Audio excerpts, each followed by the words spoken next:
Obrigado já por vocês que estão presentes. Vamos dar início então a mais um estudo. Amém. Bom, amém. Enquanto aguardamos os outros que entram ali, vamos orar para a gente iniciar então.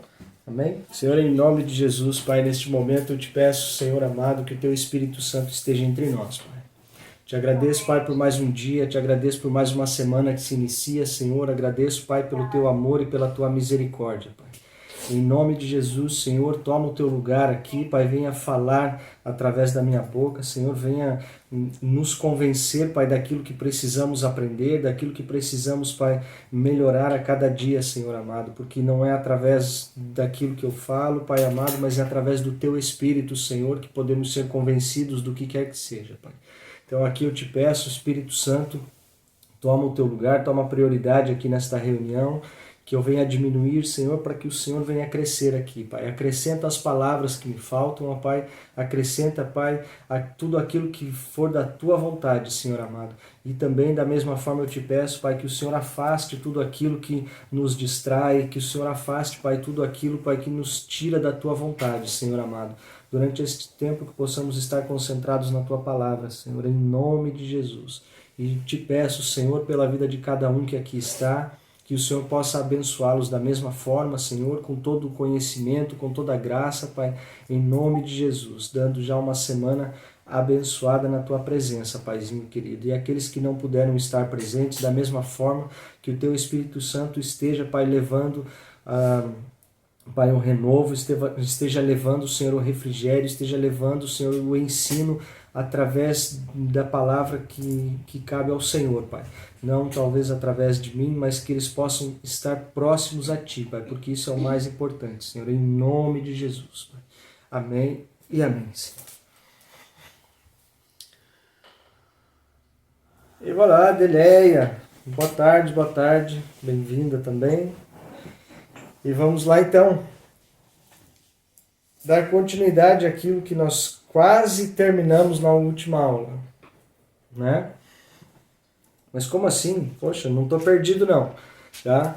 Última aula a gente falou a respeito da ascensão de Jesus, né? Falou de que ele subiria aos céus, só que eu não quero deixar passar despercebido, ainda que nós tenhamos finalizado o livro de Lucas, mas eu não quero deixar passar despercebido aqui dois detalhes, um deles com um pouquinho mais de importância, mas eu não quero deixar passar despercebido aqui o último capítulo do livro de João. Então hoje vamos ler João 21. Quero que a gente se atente para dois acontecimentos aqui que ocorreram antes de Jesus subir aos céus, para que depois a gente venha falar da descida do Espírito Santo, para que depois a gente venha entrar em assuntos um pouquinho mais delicados, por assim dizer. Como já tenho ouvido muito aqui, já sei que a ansiedade é um pouquinho grande para a gente chegar ali de Atos para frente e desmistificar muitos versos usados, muitos textos usados fora de contexto, né? Mas antes disso, vamos finalizar a história como ela deve ser. João 21 nos reserva ainda duas pequenas histórias aqui que eu quero fazer alguns comentários depois. Amém? Bom, dando continuidade então aqui, contextualizando, Jesus ele tinha aparecido para alguns discípulos já tinha feito o seu passeio antes de subir aos céus, né? Já tinha aparecido para alguns, já tinha ali reforçado a sua promessa de que subiria, de que deixaria o Espírito Santo, mas aqui no capítulo 21 de João a gente vai ver mais alguma coisinha, tá? O que mais aconteceu? Os últimos eventos antes de efetivamente Jesus subir ao lado do Pai. Eu vou começar lendo aqui, daí depois a gente dá continuidade, só porque eu tenho algumas interrupções no meio do caminho. Tá? Depois disso, Jesus apareceu novamente aos seus discípulos, à margem do mar de Tiberíades. Foi assim, estavam juntos, Simão Pedro, Tomé, chamado Dídimo, Natanael, de Caná da Galileia, os filhos de Zebedeu e os 2 outros discípulos. Vou pescar, disse-lhe Simão Pedro. E eles disseram, nós vamos com você. Eles foram e entraram no barco, mas naquela noite não pegaram nada. Entendam que aqui a palavra vai falar que Jesus apareceu novamente aos discípulos à margem do Tiberíades. Mas isso, ele apareceu na manhã, após a noite de pesca. Né? Então entenda no contexto aqui que Jesus, ele já não fazia parte mais desse contexto. Para os discípulos, Jesus havia morrido, ressuscitado. Apareceu alguns ali, mas junto, naquele momento, na pesca, Jesus não estava ali. E o que eles iriam fazer depois disso? O que eles iriam fazer depois que se encontrassem sem Jesus? Né? Esse foi talvez um questionamento que veio a alguns ali. E no verso 3, claramente, Pedro diz aos outros que estavam com eles, vocês eu não sei, mas eu vou pescar. Porque eles tinham algo bem definido para fazer, enquanto tinha alguém falando para eles ali o que eles deveriam fazer. Né? Enquanto Jesus estava com eles, dando as ordens, dando direções e tudo, eles sabiam muito bem o que eles deveriam fazer. Embora Jesus deixou instruções para eles depois disso, mas aquilo que era de profissão, aquilo que eles tinham com eles, que eles sabiam fazer, era pescar. Alguns deles ali, né? Outros tinham outras profissões e tudo, mas o contexto vai falar especificamente aqui do evento da pescaria. Então, estavam ali reunidos os pescadores, sem se dar conta, sem ver que Jesus estava com eles, sem saber muito o que fazer depois de tudo que tinha acontecido, talvez até um pouco, embora tivesse passado já algum tempo, né? Mas embora um pouco assustados com aquilo que aconteceu com Jesus, talvez, não sei, mas Pedro prontamente diz para os outros, bom, eu vou pescar, eu não sei mais o que fazer, para onde ir e tal, então eu vou retomar aquilo que eu fazia. Eu vou voltar, porque assim, tenho minhas responsabilidades, é o que eu sei fazer, é a maneira com que eu consigo sustentar minha família, então eu vou pescar. E naquela noite não pegaram nada, como a gente acabou de ler. Né? Verso 4. Ao amanhecer, Jesus estava na praia, mas os discípulos não o reconheceram. Então notem que Jesus aparece no contexto aqui depois da pesca. Antes disso, os discípulos estavam fazendo ali cada um aquilo que sabia fazer.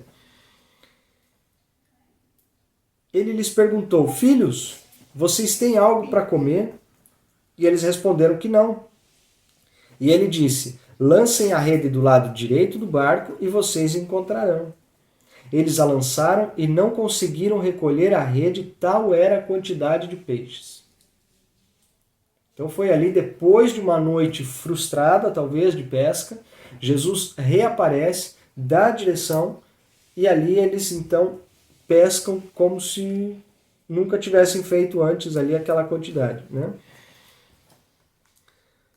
O verso 7.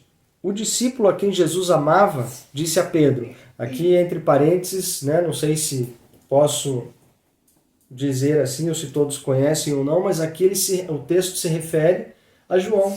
O próprio escritor do livro vai se referir a ele desta forma, que era como eles se identificavam, que era o discípulo a quem Jesus amava. Não que não amasse os outros, mas ele tinha uma certa proximidade maior ali com Jesus. Né?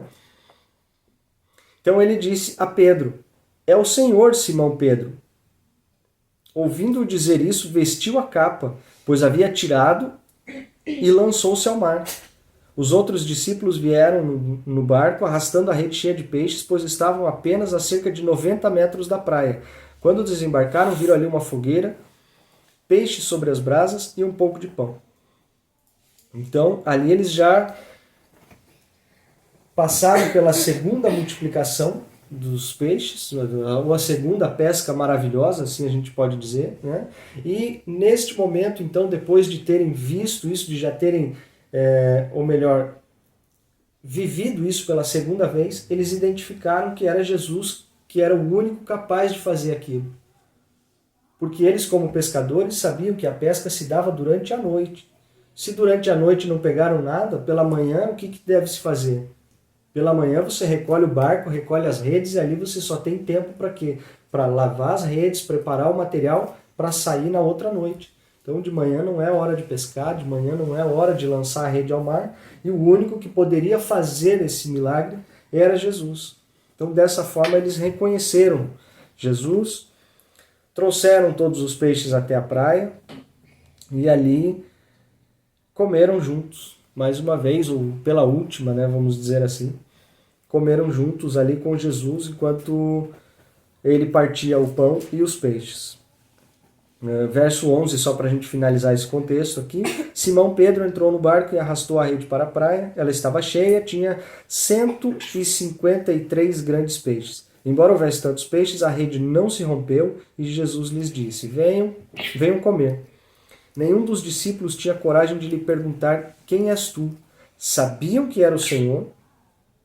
Jesus aproximou-se, tomou o pão e deu a eles, fazendo o mesmo com o peixe. E esta foi a terceira vez que Jesus apareceu aos seus discípulos depois que ressuscitou dos mortos. Aí aqui o primeiro evento passou. Primeiro evento feito. Mais uma pesca, mais um milagre, talvez o último antes de realmente subir aos céus. Mas o que me chama a atenção agora é a partir do verso 15, que era o que eu não gostaria de deixar passar em branco, porque... Bom, vamos ler primeiro e depois eu faço um pequeno comentário aqui do quão importante é conhecer a palavra, o contexto e o conjunto todo das escrituras para que a gente não seja, se eu posso por assim dizer, pego de surpresa, que a gente não seja enganado, que a gente não seja nem manipulado por aqueles mal intencionados que pensam em falar em nome de Deus, mas no fim agem por próprios interesses. Amém? Vamos se ater ao contexto aqui, depois eu complemento um pouquinho. Verso 15.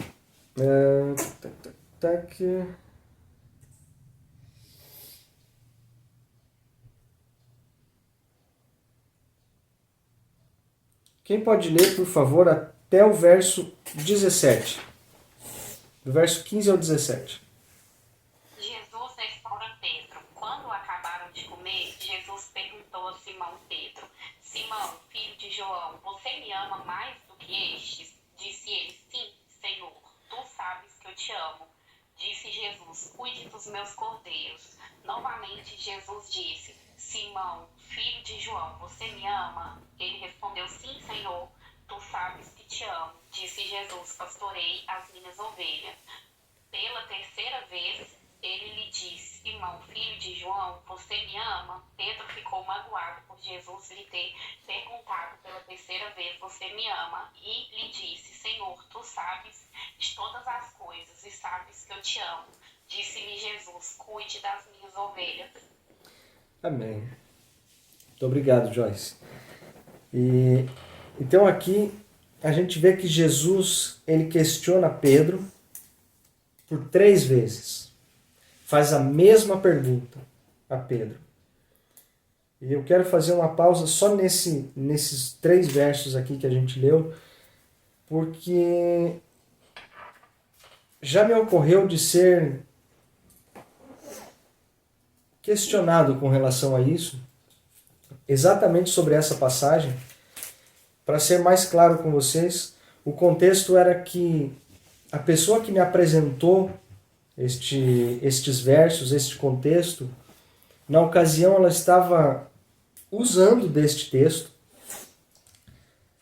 para que talvez eu não tivesse saída ou não tivesse uma resposta quando eu fosse questionado sobre servir aquilo que essa pessoa acreditava, ou servir aquilo que ele estava me propondo a servir. E a gente sabe, a gente lê aqui, a gente viu o contexto e vamos até o final do capítulo, para que a gente possa entender que não é isso que Jesus está tentando fazer com Pedro aqui. E isso é o mais importante de conhecermos as Escrituras e o contexto para o qual ela se aplica, porque de nenhuma forma Jesus está se aproximando de Pedro para dizer assim, olha, para provar que você me ama, você tem que cuidar daquilo que eu cultivo. Para provar que você me ama, você tem que estar de acordo com aquilo que eu estou fazendo. E em momento algum, esse é o contexto e a aplicação de Jesus para Pedro. Porque se a gente voltar não somente 2 capítulos do livro de João aqui, formos 2 ou 3 aqui, se a gente for para João 18, a partir do verso 15. Não somente este livro, mas os outros 3 evangelhos anteriores vão tratar da mesma passagem, vão contar a mesma história.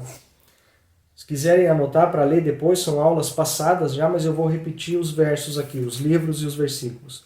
Mateus 26, verso 69.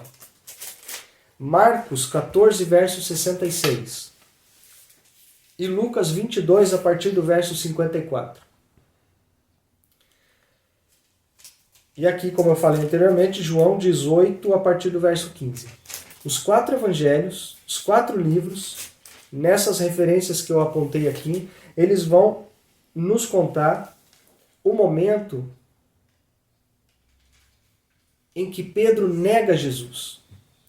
Jesus tinha avisado Pedro, quando Pedro se manifestou dizendo que ele iria com Jesus até a morte, quando Pedro se posicionou de tal forma, dizendo que ele não abandonaria Jesus, Jesus o repreende dizendo que antes que o galo cantasse, ele iria negar Jesus por 3 vezes.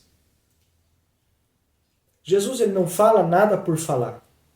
Ele não fala nada à toa. Como muitas vezes nós, por falta do que falar, a gente arruma assunto e fala até mais do que o que deve. Jesus não fazia dessa forma. Tudo que ele falava tinha um propósito. Tudo que ele falava tinha um tempo determinado para acontecer e não era nada por acaso. Então, se ele falou isso para Pedro, é porque naturalmente ele sabia que Pedro iria o negar, como ele disse, antes que o galo cantasse. E Pedro o negou 3 vezes. História se passou, Jesus foi entregue, foi morto, crucificado, e aqui, depois de ter ressuscitado, ele encontra Pedro novamente, e não é por acaso. Não é por acaso que ele vai a Pedro fazer esta pergunta. Não é por acaso que ele pergunta 3 vezes a Pedro, Pedro, tu me amas? E é claro que também não é por acaso que na 3ª vez que Pedro responde, Pedro fica até meio, como diz aqui o texto, né, no verso 17 que a gente leu, Pedro ficou magoado. Eu acredito que nessa hora, na 3ª pergunta de Jesus ali, acho que, como a gente chama, né, no nosso bom português, caiu a ficha de Pedro. Pedro, tu me ama? Tu me amas? Quando vem a 3ª vez, ele fala, puxa vida, não acredito. Ali Jesus está simplesmente, de uma maneira indireta assim, mas ele está simplesmente alertando Pedro, confrontando ele de que foi avisado lá atrás. E aqui eu estou te colocando à prova de que você falou que iria comigo até o fim, mas na primeira oportunidade você me negou, como eu havia predito. Então não é à toa que esse texto vem aqui e eu não poderia pular simplesmente, a gente acabou os evangelhos, Jesus subiu ao céu, ok? E eu não podia pular essa parte aqui e deixar de fazer esses comentários. Porque se a gente entende o contexto, se a gente conhece o contexto, ninguém pode vir depois e falar assim, então é verdade, você me ama, olha aqui como Jesus fez com Pedro. Então se você está comigo, se você é fiel ao meu nome, a minha placa, a minha doutrina e tudo, você tem que aceitar aquilo que eu estou te dizendo. E não é esse o contexto. Jesus ele confrontou Pedro por aquilo que Pedro havia falhado lá atrás. Isso daqui não era uma chantagem com Pedro, para dizer assim, olha, você realmente me ama, então faz aquilo que eu estou te dizendo. Entende? Como eu sei que muitas vezes isso daqui é usado fora de contexto. Então, mais uma vez, eu quero reforçar a ideia das nossas aulas aqui. É contextualizar e colocar o texto no seu lugar para que a gente não use de forma indevida e não deixe também com que pessoas usem de forma indevida conosco. Colocar o texto fora do contexto para nos convencer de algo, para nos colocar um peso de uma responsabilidade que a palavra não nos coloca. Não sei se estou sendo claro, se vocês estão entendendo e ainda se vocês são de acordo comigo, né? Mas eu gosto de pontuar dessa forma, fazer um comparativo de um lugar com o outro, de um texto com o outro, para compreender o contexto histórico e real ali com o qual ele foi aplicado. Amém?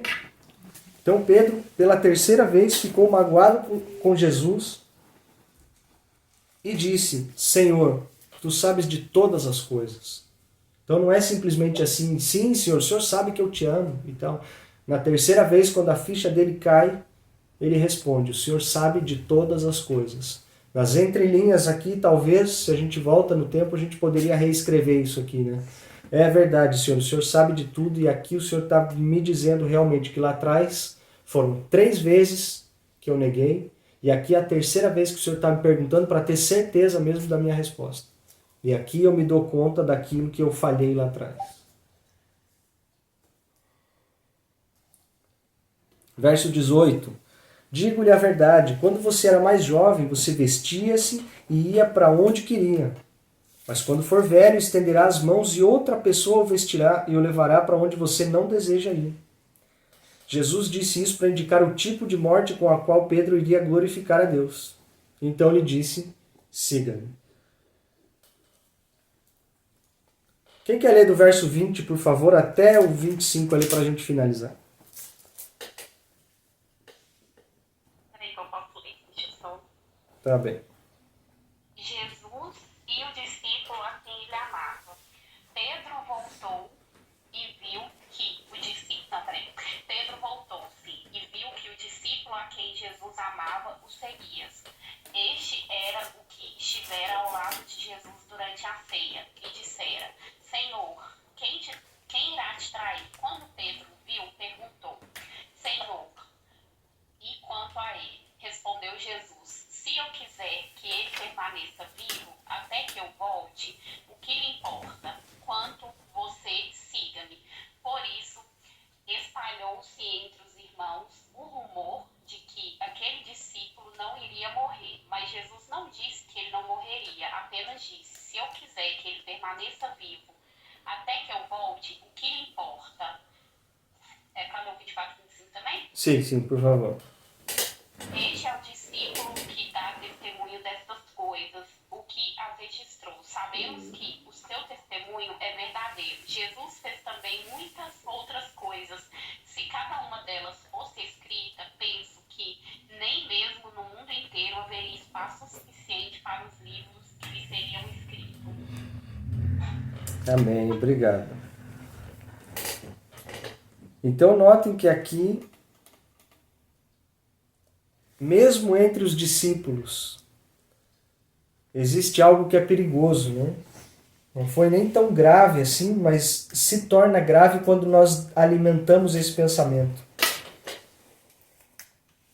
Pedro recebeu a orientação, recebeu a correção ali de Jesus, ele se deu conta da bobagem que ele tinha feito, se deu conta de o porquê Jesus estava questionando daquele jeito, e aí ele vai, ao invés de ele se preocupar com ele mesmo, do que ele faria no caminho, ele se preocupa com o outro que estava do lado de Jesus, né? Que aqui a gente pôde, não sei se todos compreenderam ali, mas ficou claro no texto que o texto está falando do próprio João, escritor deste livro, que era o discípulo a quem Jesus amava, que estava do lado de Jesus, e Pedro vai lá e pergunta: e esse aí? E quanto a ele? A gente começa a se preocupar, né, com aquele que está fazendo por aqui, por ali e tudo, e às vezes a correção vem para nós, o questionamento vem, a gente se dá conta de onde a gente está, qual é o nosso lugar, qual é o nosso papel, mas ainda assim a gente arruma um jeito de olhar para o lado e questionar, né? Não vou perguntar aqui quem já passou por isso, mas como eu sempre sou o primeiro da fila para apanhar, eu digo. Eu já me peguei pensando dessa forma. Não estou longe de ser perfeito e muito mais longe ainda de ser melhor do que alguém. Então eu tenho as minhas falhas, defeitos e fraquezas. E muitas vezes já me peguei pensando sim. Poxa, Senhor, mas e tal, isso e aquilo, e fulano, e ciclano, e beltrano. E às vezes a gente lê o texto e não se dá conta de que aquilo vem para nós, né? A resposta vem diretamente para nós. E Jesus responde para Pedro, e aí, se eu quiser que ele não morra? Se eu quiser que ele viva até que eu venha? O que você tem a ver com isso? E essa foi a simples resposta de Jesus.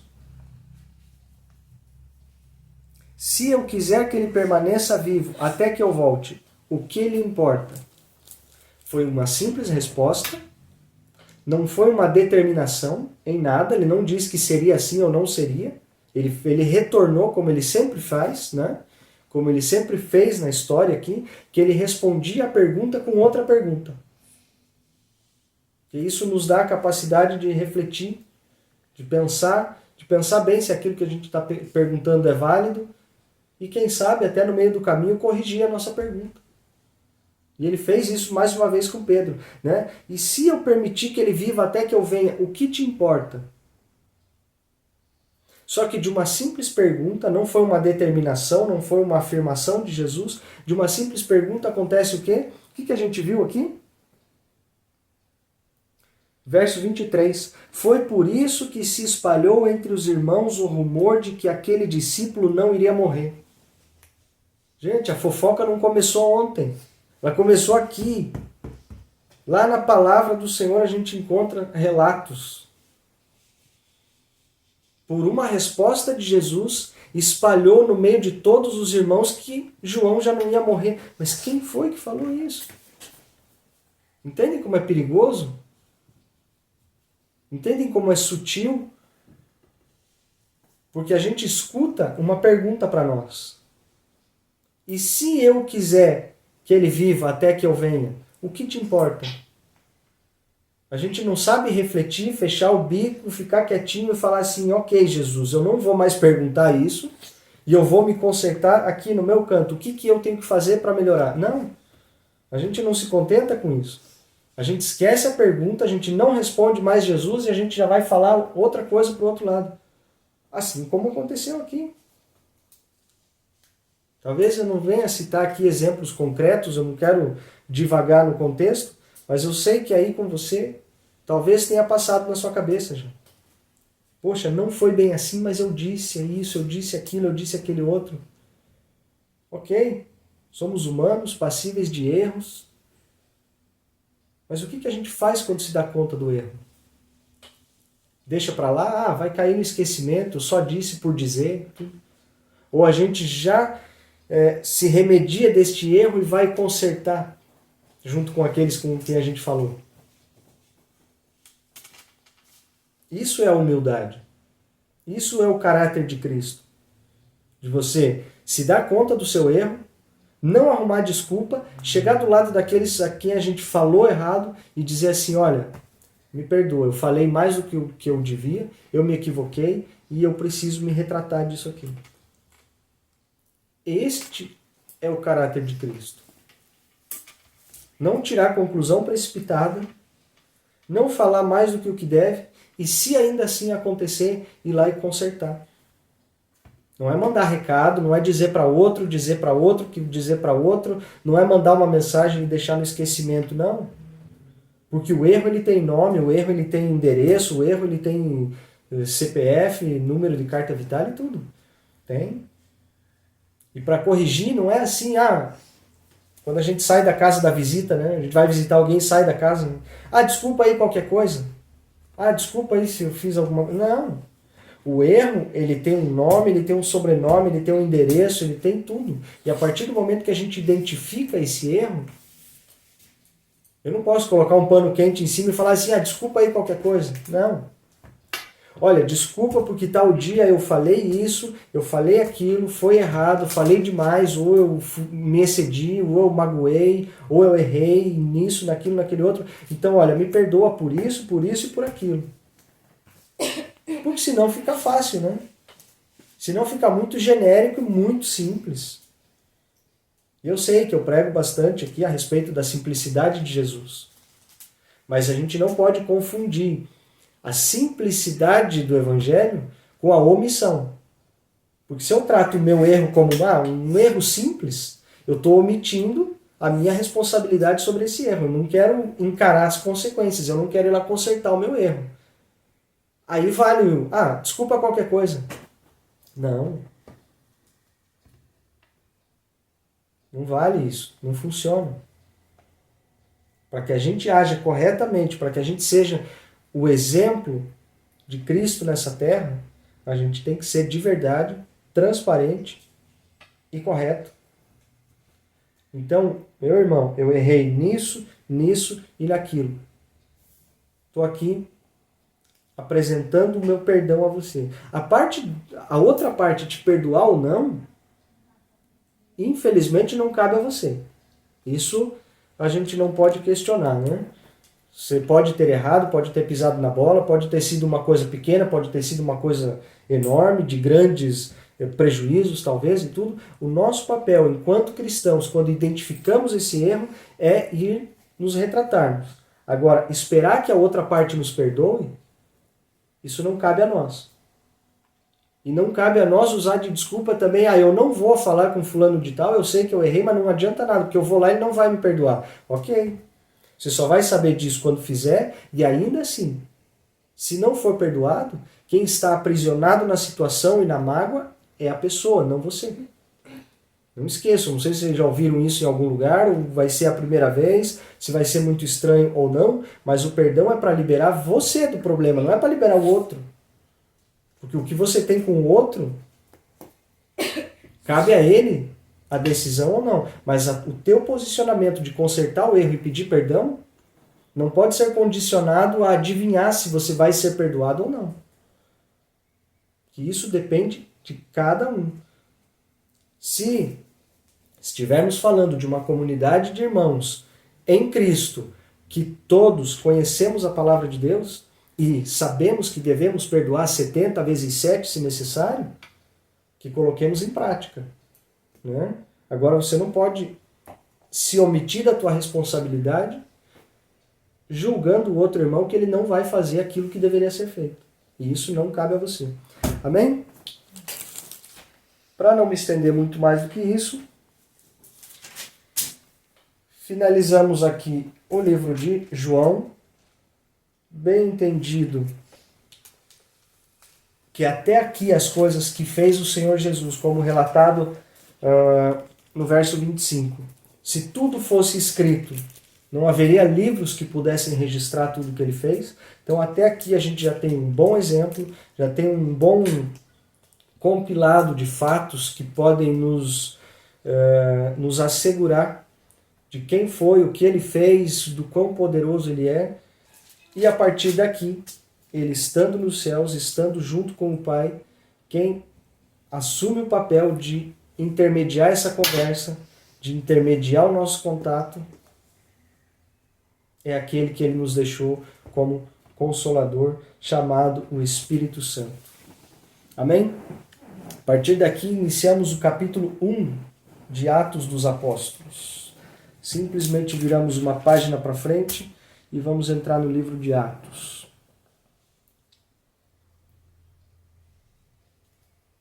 Quem quer ler novamente do verso 1 até o verso 11 aqui, só para a gente introduzir um pouquinho esse contexto de Atos.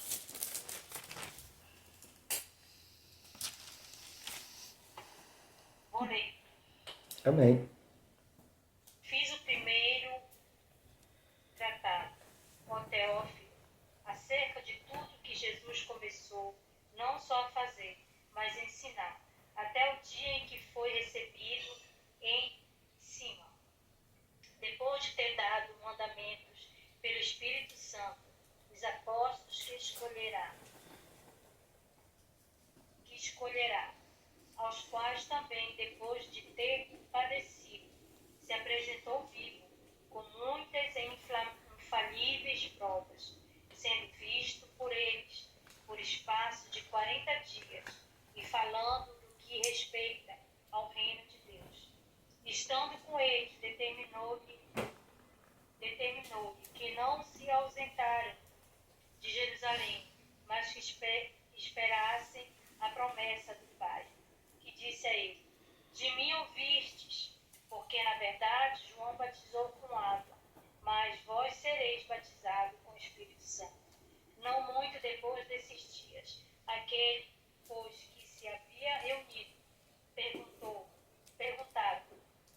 perguntaram-se, dizendo: Senhor, restaurarás tu neste tempo o reino a Israel?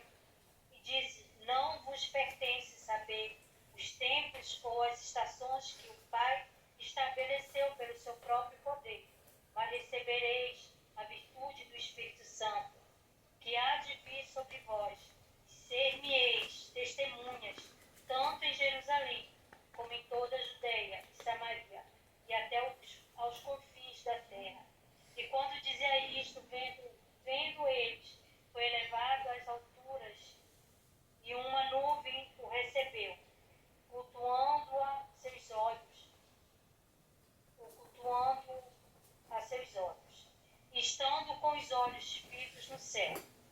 Enquanto ele subia, eis que junto deles se puseram 2 varões, vestidos de branco, os quais lhe disseram: varões galileus, por que estáis olhando para o céu? Esse Jesus, que dentre vós foi recebido, em cima no céu, adivinha assim como para o céu o viste.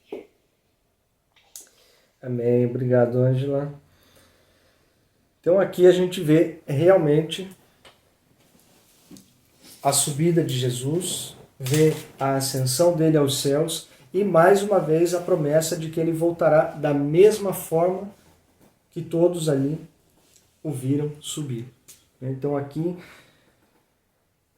a gente entende, ele reforça mais uma vez de que o João Batista batizava com água e viria depois Jesus batizando-o com o Espírito Santo. Lógico que nos últimos minutos sempre há alguém que quer saber mais do que os outros, sempre vão haver os questionamentos, e no verso 6 a gente viu aqui que eles perguntam, né, se seria neste tempo que o Senhor restauraria o reino de Israel. Porque sabemos também que quando o reino de Israel for restaurado é o tempo da volta do Senhor e tudo, enfim, um outro estudo, mas Jesus nos diz aqui, por isso que a gente não brinca com o Evangelho, não brinca de ser cristão, não brinca com a salvação, porque ele nos diz: não lhes compete saber os tempos ou as datas que o Pai estabeleceu pela sua própria autoridade, mas receberão poder quando o Espírito Santo descer sobre vocês e serão minhas testemunhas. Né? Então, quando o Espírito Santo descer sobre vocês, é o tempo que ele fala que receberíamos poderes, não como vemos sendo utilizado ultimamente, não são poderes mágicos, não são poderes de adivinhações, tampouco saber quando é que o reino de Israel será restaurado ou quando é que Jesus voltará e tudo. Não é este tipo de poder do qual a palavra nos fala que receberíamos com o Espírito Santo. A gente vai ver aqui o livro de Atos é um tanto interessante, extenso e tem muito ensino. Então eu recomendo de verdade que não percamos as próximas segundas-feiras. A partir daqui, não que o resto não tenha sido importante, é claro que foi, todas as aulas são, e a palavra não tem um trecho ou outro mais importante a ser estudado. Mas a partir daqui, a gente pode entender melhor quem é o Espírito Santo, qual a sua função entre nós. Podemos tratar dos assuntos aqui a partir do livro de Atos, um pouco mais vinculados com o nosso dia a dia hoje, né, para saber realmente como aplicar, como não aplicar e desmistificar aquilo que tem sido ensinado de uma forma tão equivocada hoje. Né? Então, se a gente volta os olhos para as Escrituras, a gente aprende a interpretar, a aplicar sobretudo, né? E aí cabe a cada um de nós manter isso vivo dia após dia. Né? Então esse é o poder que o Espírito Santo traria sobre nós. Sobretudo, a gente vai ver aqui um pouquinho mais para frente os frutos do Espírito, né? Que são os principais também a serem colocados em prática, a serem ali recebidos pelo Senhor e alimentados todos os dias. Que não é assim, recebi, pronto, bateu a varinha mágica, agora não preciso mais fazer nada. Não, a gente tem que alimentar isso todos os dias, cultivar isso todos os dias, né? E ter esta comunhão com o Espírito Santo também todos os dias. Porque se a gente não conversa com ele, se a gente não se relaciona com o Pai, que amigo vai querer ficar perto da gente se a gente não fala com ele? Mas não fala comigo, então eu vou embora, né? Então é uma tarefa simples para que a gente possa aplicar, já é o nosso contato diário com o Senhor, contato diário com o Espírito Santo, para que a gente possa ir exercitando isso dia após dia. Então aqui acho que não preciso comentar mais nada, acrescentar mais nada, todos entendemos que numa grande nuvem o Senhor foi levado e os dois varões de branco que apareceram ali ainda questionaram, né? Estão procurando o que aí? O Senhor já subiu e da mesma forma ele vai descer. Verso 12. Então eles voltaram para Jerusalém, vindo do monte chamado das Oliveiras, que fica perto da cidade, cerca de 1 quilômetro. Quando chegaram, subiram ao aposento onde estavam hospedados, achavam-se presentes Pedro, João, Tiago, André, Filipe, Tomé, Bartolomeu e Mateus, Tiago, filho de Alfeu, Simão o Zelote e Judas, filho de Tiago. Todos eles se reuniam sempre em oração, com as mulheres, inclusive Maria, a mãe de Jesus, e com os irmãos dele. Naqueles dias, Pedro levantou-se entre os irmãos, um grupo, cerca de 120 pessoas, e disse: Irmãos, era necessário que se cumprisse a Escritura, que o Espírito Santo predisse por boca de Davi a respeito de Judas, que serviu de guia aos que prenderam Jesus. Ele foi contado como um dos nossos e teve participação nesse ministério. Com a recompensa que recebeu pelo seu pecado, Judas comprou um campo. Ali caiu de cabeça, seu corpo partiu-se ao meio e as suas vísceras se derramaram. Todos em Jerusalém ficaram sabendo disso, de modo que na língua deles esse campo passou a se chamar Aceldama, isto é, campo de sangue. Por quê? Prosseguiu Pedro. Está escrito no livro de Salmos. Então aqui, só nesse pequeno trecho, a gente já vê duas vezes também Pedro citando lá o Antigo Testamento, né, justamente para poder fazer valer aquilo que já foi falado lá atrás. Então estava escrito em Salmos assim: Fique deserto o seu lugar, e não haja ninguém que nele habite, e ainda que outro ocupe o seu lugar. Portanto, é necessário que escolhamos um dos homens que estiveram conosco durante todo o tempo em que o Senhor Jesus viveu entre nós, desde o batismo de João até o dia em que Jesus foi elevado dentre nós às alturas. É preciso que um deles seja conosco testemunha da sua ressurreição. Então indicaram dois nomes: José, chamado Barsabás, também conhecido como Justo, e Matias. Depois oraram: Senhor, tu conheces o coração de todos, mostra qual desses dois tens escolhido para assumir este ministério apostólico que Judas abandonou, indo para o lugar que lhe era devido. Então tiraram sortes e a sorte caiu sobre Matias, assim ele foi acrescentado aos 11 apóstolos. E aí voltamos a ter os 12 que dariam início ao que podemos hoje chamar talvez de igreja. Vamos ver se podemos fazer esse comparativo a partir do capítulo 2 aqui, né? Vou separar uma aula especial para isso, a vinda do Espírito Santo e tudo mais, para que a gente possa ver o formato de que tudo se foi originado lá com os 12 e o formato que vemos hoje, para ver se a gente pode fazer um comparativo e ver qual que está mais próximo daquilo que deveria ser. Amém? Não vou me estender hoje, não vou entrar em outro assunto, porque aí o capítulo 2 ele é bem extenso e tem muitas pérolas, muito valor aqui dentro para que a gente aprenda, né? E eu acho que hoje a gente já consegue encerrar dentro desse contexto. Quero deixar um tempinho reservado, já que temos ainda mais tempo, para algum comentário, alguma participação, alguma dúvida, se ficou. Bem?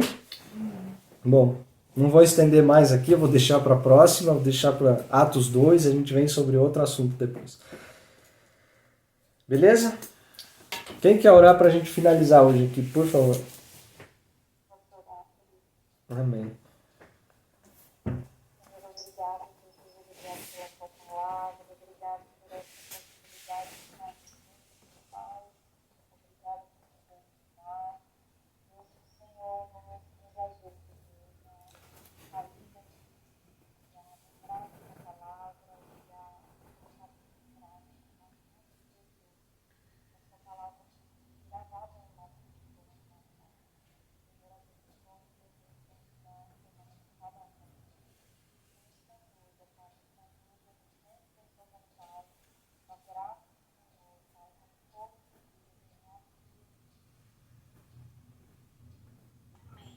Amém, amém. Muito obrigado. Muito obrigado a todos que participaram. Obrigado pelo tempo de vocês, pela paciência. Que o Senhor os abençoe. Que seja uma semana cheia de graça. Seja uma semana de comunhão com o Espírito Santo, sobretudo. Em nome de Jesus. Amém?